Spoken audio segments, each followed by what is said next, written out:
Seize the day, Food Explorers! Isang bagong araw na punong-puno ng yummy discoveries ang pagsasaluhan natin ngayong araw. Gamit ang masaganang ani ng kale ng Freshka Farm, lulutuan ko kayo ng masarap na sopas. Meron din tayong pato na pinalambot ng matagal. Tapos, pipira-pirasohin natin para gawing spring roll. Ang coffee destination natin today, Cafe Segundo na may samot-saring fusion drinks na kinagiliwan ni Queendom Diva, Jessica Villarubin. Parang bet ko to. Wow! Uwi ko na to ha, lahat. Authentic Spanish dishes naman ang dadayuhin natin sa Alba kasama sina Xavier Ramos at Pipay. At mukhang impressed sila sa bestsellers ng restaurant na 7 dekada nang naglilingkod sa kanilang mga suki. Hamon babonos! Delicioso. So natatandaan ko mga 3 years ago nung gumagawa tayo ng promo for Farm to Table. Freshka Farm yung isa sa mga pinuntahan natin para magamit na location para dun sa farm to table setting habang tinitiis natin yung viewers. And yun nga, eto na naman tayo nagbabalik. And this time, we get to celebrate more of their produce. Mas makikilala natin yung advocacy ng Freshka Farm. And eto, gagawa tayo ng napakasimpleng putahe, which lahat kayo pwede nyong gawin sa mga bahay nyo kasi meron silang inaalaga ang pato dito. Ito nyo naman kung gaano kalaki yan. And yung isa sa mga main produce nila sa farm is yung kanilang lettuce. So, we will be doing duck spring roll. In making a spring roll, we want the flavors to be robust.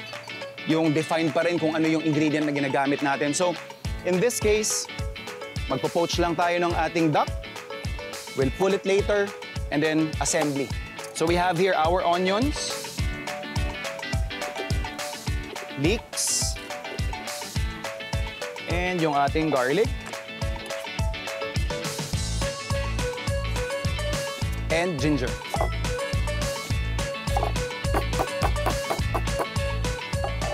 So, andun na lahat ng ating aromatics. Pwede nyo bawasan kung hindi nyo trip yung mga luya, bawang, whatsoever. Pero, ang pinaka-point kasi natin dito is building the flavors doon pa lang sa pinaka-umpisang proseso. Ito yung ating kaldo. I think we've mentioned this multiple times in the past na yung mga scraps natin, ibig sabihin yung mga pinagbalatan ng carrots, dahon ng celery, balat ng sibuyas, bawang, pwedeng-pwede nyo yung i-store. Kung hindi nyo man magagamit pa right there and then, pwede nyo i-freezer muna and then saka hugutin pag yung mga ganitong pagkakataon. So, lalagay lang natin yung ating stock. Kita nyo naman, ultimo yung kaldo natin kulay green na because of the leaves, mga herbs na nilagay natin dyan. So, ang pinaka-rule namin sa restaurant is basically anything except bell pepper. Yun nga, masyadong strong yung flavor nito na, kumbaga, mahirap siyang bagayan pag pinagsama-sama mo na lahat ng iba pang scraps na meron ka sa kusina. And then, we just season that with soy sauce. Generous amount of soy sauce. Ground pepper. And yung buo-buo.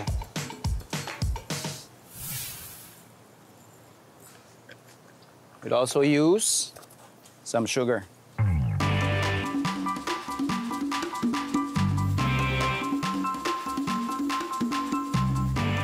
And then, as we go along, tikman-tikman nyo na lang din yung ating stock kung kamusta yung timpla niya, and then you just adjust it according to your preference. Now, with this type of cooking method, you'd want the seasoning to be a little bit over than your preference. Kunyari, kung gusto niyo ng sakto lang yung timpla, medyo aalatan nyo ng kaunti, medyo tatamisan nyo ng kaunti. By the time na maluto na yung ating pato, mas sakto niyang ma-absorb yung timpla mo. Kasi kapag ang mangyayari dyan, sinaktohan nyo lang yung timpla, hindi masyadong manunuot doon sa ating pato. But then again, slightly over lang siya.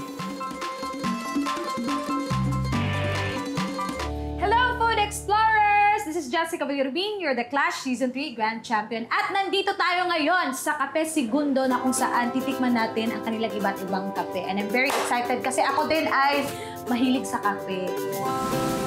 Dati parang 3-in-1 lang din ako.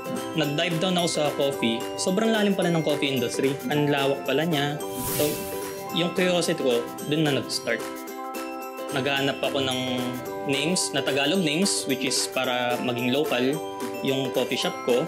Perfect naman siya, coffee plus time. So, habang nagkakape kayo, each second kasi syempre very precious while you're alone, with your loved ones, or with your family.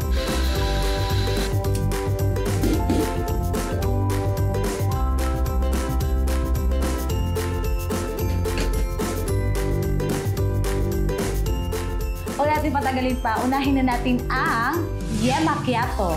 Pero sabi nila, kailangan daw nating ihalo muna para matikman talaga natin yung kape.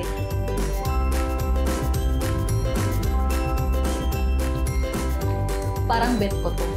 Bet ko na siya. Kasi hindi siya masyadong matamis. Hindi siya masyadong mapait. Dun sa Yema Macchiato kasi, ang unang-una ko talaga dun is kasi ito yung favorite drink ko before mapick yung interest ko into coffee. So ngayon, syempre, hindi naman lahat ng tao is gusto yung black. Syempre, yung ibang tao gusto rin ng sweetness. Di ba, may caramel macchiato. So why not, gawin ko siya na mas very local, which is yung Yema. 10 ako dito. Leche, egg, kape. Wow. May kailangan daw i-mix. Uwi ko na to ha. Lahat. After. Iuwi.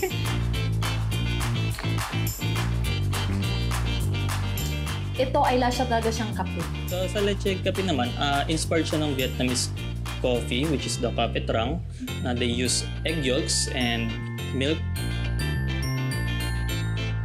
So kung feeling ko stress ako, dito ako.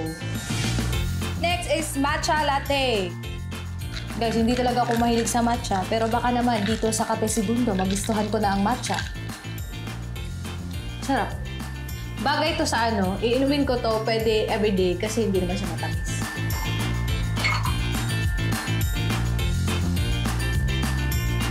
Tikman naman natin ang Peace Presso. Parang siyang juice na di mo siya maiisip na kape siya. May kape siya aftertaste, pero matagal mo pa siya malalasahan yung kape. So feeling ko, bagay ito sa mga kasi may taong hindi nagkakape. So bagay ito sa kanila, na parang hindi nila malasahan yung kape.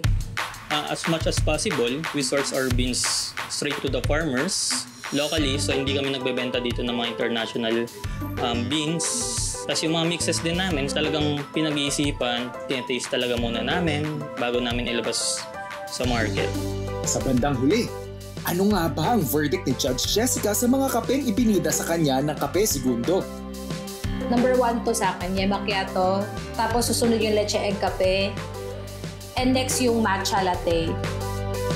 Nako mga kapuso, tutukan ang tapatan ng mga Pinoy na may pusong kampyon sa Tanghalan ng Kampyon! Mapapanood nyo na yan sa TikTok Clock, Mondays to Fridays, 11:15 a.m. sa GMA. And of course, ilike nyo na rin ang FB page ng TikTok Clock para malaman kung paano mag-audition. Yay! Ngayong kumapit na ng husto ang lasa ng kaldo sa pinakukuluan nating pato, pwede na nating i-assemble ang spring roll. And habang nagre-rest siya dyan, prepare lang natin yung pinaka-sauce ng ating spring roll. So we have here hot pan, tapos yung oju o yung stock, yung pinagpakuluan ng ating duck. We're just going to thicken this with some cornstarch.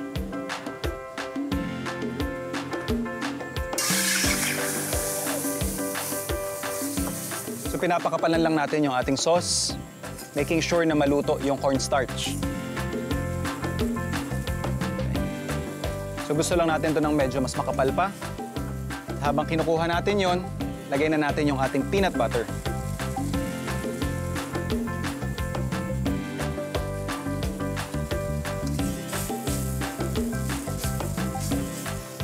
And pwede na nating patayin yung apoy. So palalamigin lang natin yan. Then we proceed doon sa pag-pull or paghimay ng ating poached na pato. Pwede nyo gamitin kung anumang trip na protein. Pwede yan ng yung mga leftover ninyong lechong manok.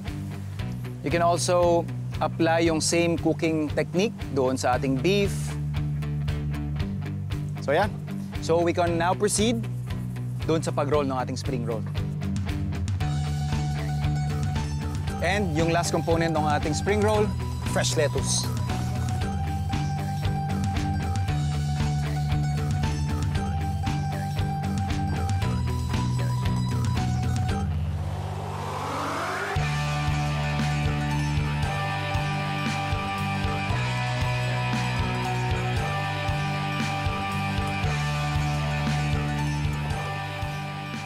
And we're ready to roll. Ito yung ating rice paper. Kailangan ma-hydrate muna natin siya bago magamit. Yung ating lettuce. Some turnips.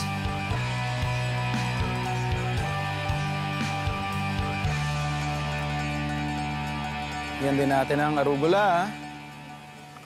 And yung ating pulled pato.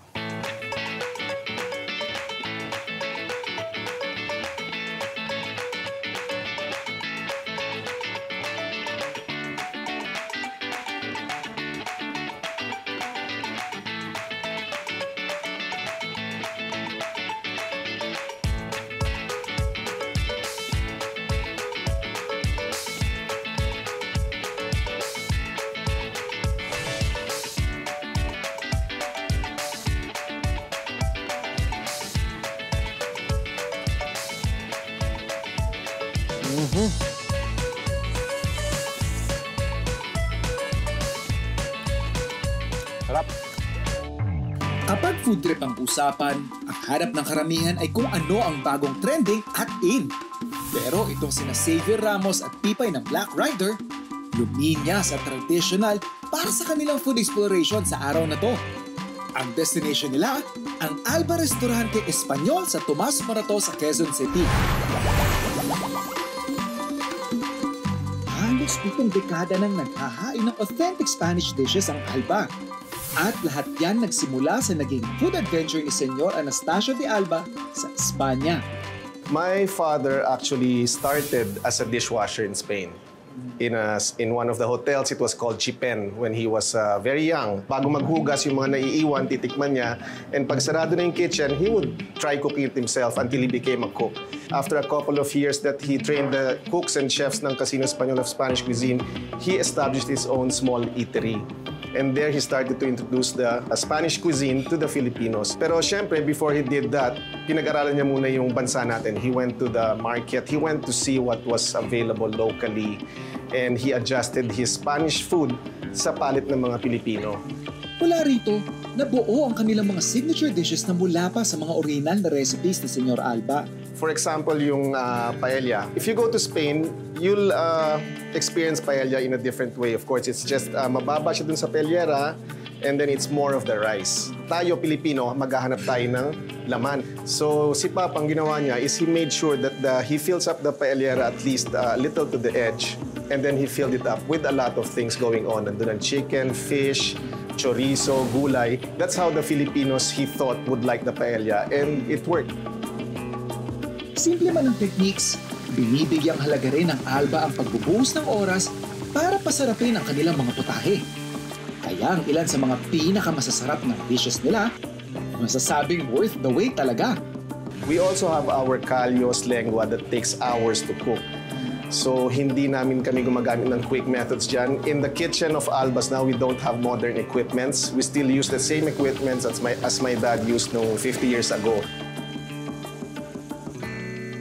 Kain po tayong lahat dahil sobrang sarap niya.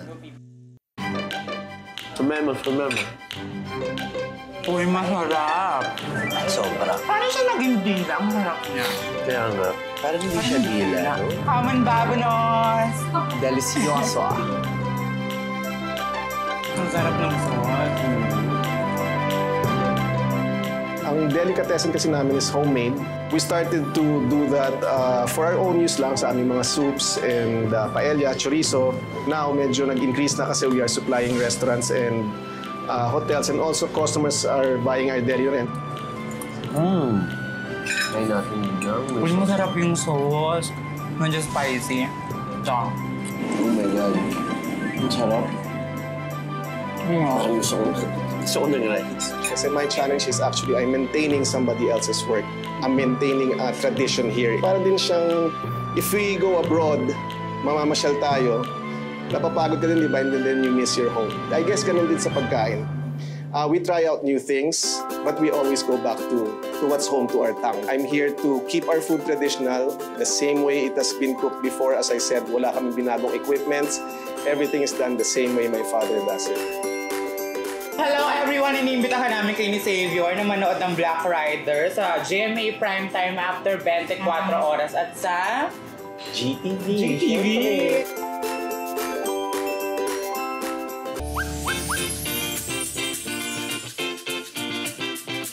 Pwede po kayo magtanim ng kamatis kahit mura ang kamatis ngayon sa palengke. Pwede niyo magawa sa iyong bahay, lalo na kung walang pagtataniman, maski simentadong lugar, pwede tayo magtanim. Unang gagawin natin bago tayo magtanim ay magpunla tayo muna ng mga buto. Pwede tayo magtanim sa mga sako na hindi ginagamit, sako ng bigas. Lalagyan po natin ang seedlings tree ng lupa na may halong organikong pataba. Sa mga kumukuha ng lupa sa bakuran, pwede nyo lagyan na siya ng organikong pataba tulad ng mga dumi ng hayop. Mga nabubulok na bagay tulad ng damo, dahon, mga sanga, pwede rin ilagdag dito sa ating lupa para tumaba ang lupa na pagtataniman ng mga buto. Haluin para hindi masunog yung mga buto na ilalagay sa seedling tree. Kung walang seedling tree kasi nabibili, pwede yung mga styro na hindi na ginagamit. Mga sirang planggana, mga kaldero na hindi na ginagamit o sirang kaldero, mga paso na mga basag na, pwede malagyan ng mga buto. Alagyan na po natin ng buto ng kamatis yung seedling tree na mayroon pinaghalong lupa at pataba. Higi isang buto kada butas.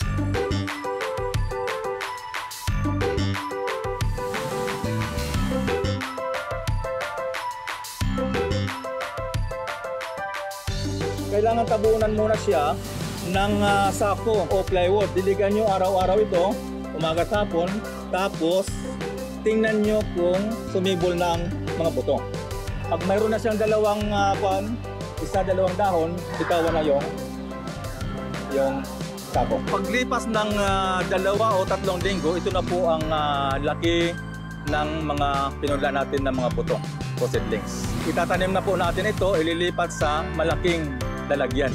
Lalagyan natin ang lupa ng pataba na ipot ng manok.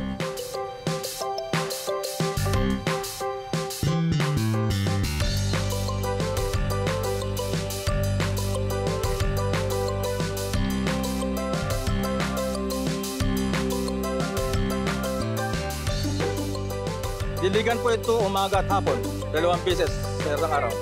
Opo, para mag-absorb po ang tubig sa ilalim ng lupa. 6 to 8 ng umaga, then 4 to 6 sa hapon. Didiligan po natin ito hanggat na paglaki, hanggat na pagbunga.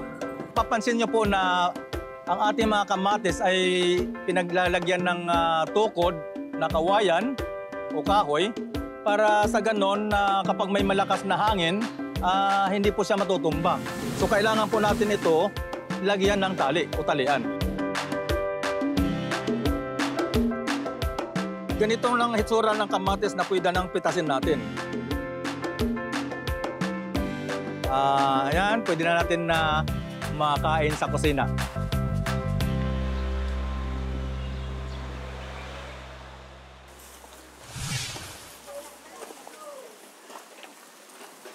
For our soup, bibida lang natin yung kanilang kale dito na naging staple na rin ng Fresca Farm.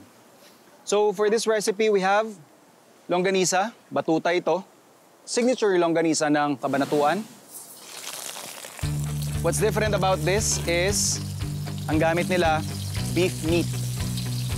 So poke lang natin yan para hindi sumabog mamaya. So we're basically just going to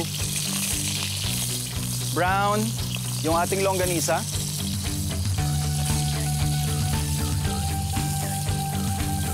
Then, kunin lang natin siya isa-isa. Kung pwede pa nating ma-chop, chop na natin.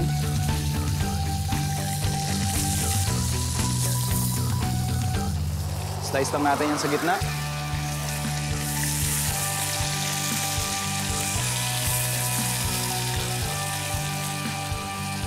So, para dun sa nagtataka kung ano ba yung flavor profile ng batuta is basically garlicky tsaka matamis. Then habol lang natin yung ating kamatis. So lagay lang natin yung ating kamatis. And then yung ating sibuyas.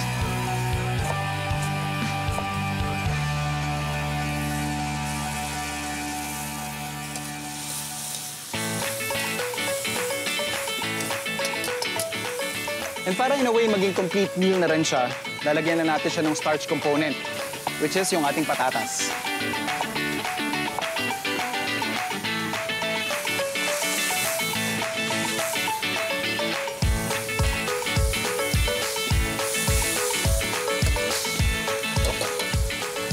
Season lang natin ng salt. Medyo alalay lang tayo kasi yung ating batutay meron na siyang sweet and salty component. And then finally, yung stock.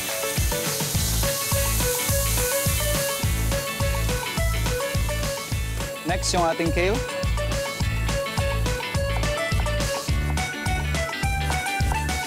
So, dun sa may tangkay na area, yung may matigas na part, medyo lilitan ko yung gayat.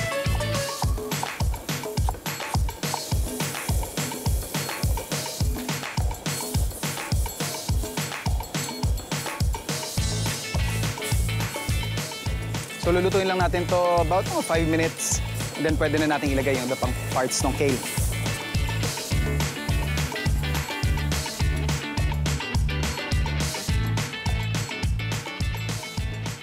So at this point, yun nga, ang hinahabol na lang nating maluto dito is yung ating patatas. And according sa ating pag-check, ready na siya. Habol lang natin yung top part ng ating kale. Tama na.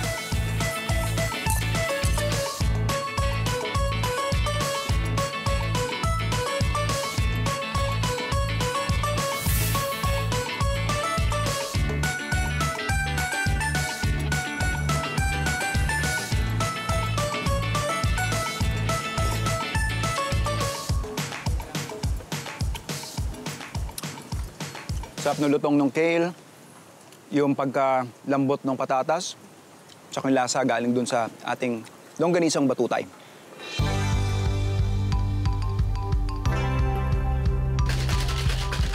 Sa paglipas ng bawat segundo, kahit umabot pa ng dekada, indeed, some of the sweetest moments come in life's simple pleasures.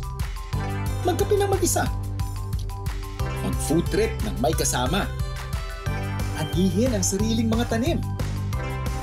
Ang mahalaga, namnamin ang bawat sandali. Seize the day, food explorers! Sarap.